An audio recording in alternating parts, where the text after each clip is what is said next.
Hello, আসসালামু আলাইকুম বন্ধুরা। তো আজকে আমি চলে যাচ্ছি বাজার করতে। সকাল সকাল দুই বান্ধবী মিলে বেরিয়ে পড়লাম সবজি বাজার আর মাছ কিনতে। চলো তোমাদের সঙ্গে আজকে আমি সেটাই শেয়ার করব। অনেক দিন পর দুজনে আজকে একসঙ্গে ছুটি পেয়েছি, তাই দুজনে সকাল সকাল বেরিয়ে পড়ছি। কি আর করার, বাইরে যেহেতু থাকি সেহেতু আমাদেরকে নিজেদেরই বাজার করতে হয়, নিজেদেরই তারপর রান্না করতে হয়, সব কিছু তো নিজেদেরকেই করতে হবে। কিছু তো করার নেই, বাইরে থাকা মানে নিজেদেরকে বাজার করে খেতে হবে।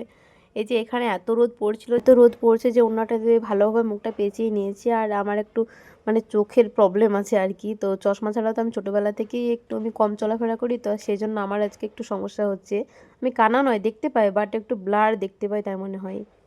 অনেকেই ভাবে আমাদের দুই বান্ধবীর মধ্যে আমাদের অনেক মিল আছে, কিন্তু না, আমরা যখনই একসঙ্গে থাকি আমাদের মধ্যে সবসময় ঝগড়া লেগেই থাকে।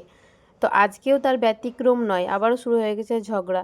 তো এই তো কথা বলতে বলতে মাছের দোকানে চলে এসেছি। তো এই মাছটার নাম কি জানো? এই মাছটা হচ্ছে গোল্ডেন মাছ। তো আমরা মাছ নিয়ে নিলাম। তো মাছ নেওয়া হয়ে গেলে আমরা চলে যাচ্ছি এখন সবজির দোকানে। তো কিছু সবজি নিচ্ছি আর শসা, তারপরে টমেটো, এসব কিছু নিচ্ছি। কারণ এই গরমকালে তো এখন শসা টমেটো মাস্ট খেতেই হবে। তো তারপর আমরা হচ্ছে এটা দুজনে হচ্ছে চলে গোবর যাচ্ছি ঝুড়ি আইসক্রিম মার্কেট, নেওয়ার জন্য। গোবর তো দুটো ঝুড়ি। আমরা আইসক্রিম নিয়ে নিলাম। তো আমরা এখন আইসক্রিম খাচ্ছি। আইসক্রিম খাওয়া হয়ে গেলে এরপর চলে আসলাম আমরা ছেঁড়া পরোটা নিতে। তো ছেঁড়া পরোটা নিয়ে হয়ে গেলে আমরা আমাদের হোস্টেলের দিকে আমরা রওনা দিই।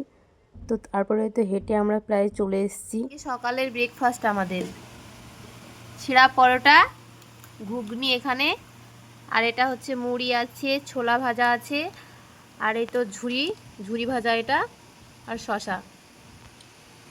আজকের ব্রেকফাস্টটা আমরা এইভাবে সেরে ফেললাম।